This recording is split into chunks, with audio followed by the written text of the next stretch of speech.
Naalala nyo ba mga boss yung nangyaring banggaan ng series at saka van nung nakaraang araw dun sa Pandanantiki?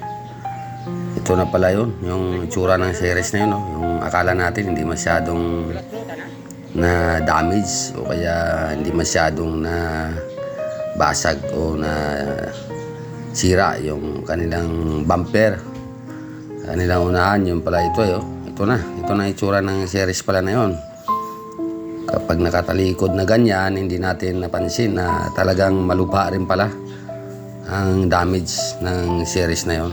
At kung inyong naalala at inyong nakikita yung ano na yan, yung yupi-yupi at wasak-wasak na sasakyan na yan, yan na yung van na kabanggaan ng series.